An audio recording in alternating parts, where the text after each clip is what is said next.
لە یاریەکانی قۆناغی 16 خولی خوا 16 ساڵانی عێراق تیپی بێچۆشێنان یانەی هەولێر پێشوازی لە نەجەف کرد. لا نیوەی یەکەم هەردوو تیپ نەیانتوانی ئاستێکی وەک پێویست پێشکەش بکەن، هەر بۆیە بانجامێکی سپی کۆتایی هات. لا نیوەی دۆم سەرەتا تازە پێگەیشتوەکانی هەولێر کۆنتڕۆلی تۆپیان زیاتر گرت بۆ دەست، بەڵام نەیان دەتوانی مەترسی بخەنە سەر گۆڵی میوانەکەیان. دواتر هەولێریەکان فشارەکانیان چڕ کردەوە و پەلەی گۆڵ تۆمارکردنیان بوو. نەجەفیەکانیش بە هەموو توانای خۆیان بەرگریان دەکرد و چاویان لەوە بوو یارێکە بچێتە لێدانەکانی یەکلاکەرەوە لە خاڵی سزا. بەهێرش هەڵگەڕاوەکانیش مەترسیان دەخستە سەر گۆڵی خاوەن ماڵ. لە دوا خولەکەکانی زیادکراوی یاریەکەش محەممەد هۆشمەند بربەستی یەکسانی شکاند و گۆڵی یەکەم و پێشکەوتنی و سەرکەوتنی بۆ هەولێر تۆمار کرد.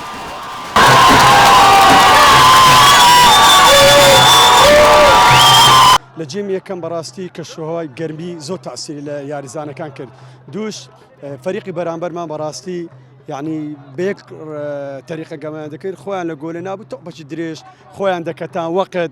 یاریزانەکانی مەشت لە جێمی یەکەم بەڕاستی ناتوانین تەعاملەکی لەگە یاریەکەی بکەن، بەڵام لە جێمی دوم ئێمە توانیمان یعنی چ بە ئەدا چ بە زەخت چ بە کۆنتڕۆل چ بە دیتیشتان چ بە هەزمە.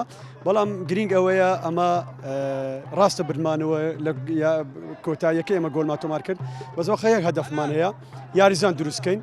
الحەمدوللیلا ئەمە چەندین یاریزانی باشمان هەیە دوا ڕۆژیانەکەمانە، بەڵام حەق خۆشمانەکە بۆ ئەنجامیش بۆ بتوڵەکەش. الحەمدوللیلا زۆر سپاس بۆ خۆی گەورە و دەستخۆشی لە ڕاهێنەران و برایەکانم و یاریزانەکان دەکەم. یەکەم جار دەستخۆشی لە مدۆڕیبەکان دەکەم، زۆر لەگەڵمان مادی بوون و زۆر دەستخۆشی ئیداریش دەکەم.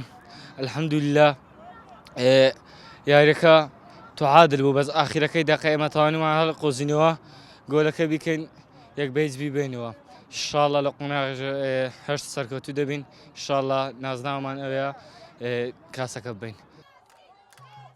بەم شێوەیە تیپی خوا 16 ساڵان یانەی هەولێر خۆی گەیاندە قۆناغی چارەجی کۆتایی و لەسەر یاریگای خۆی هەفتەی داهاتوو میوانداری لە گەرمە دەکات.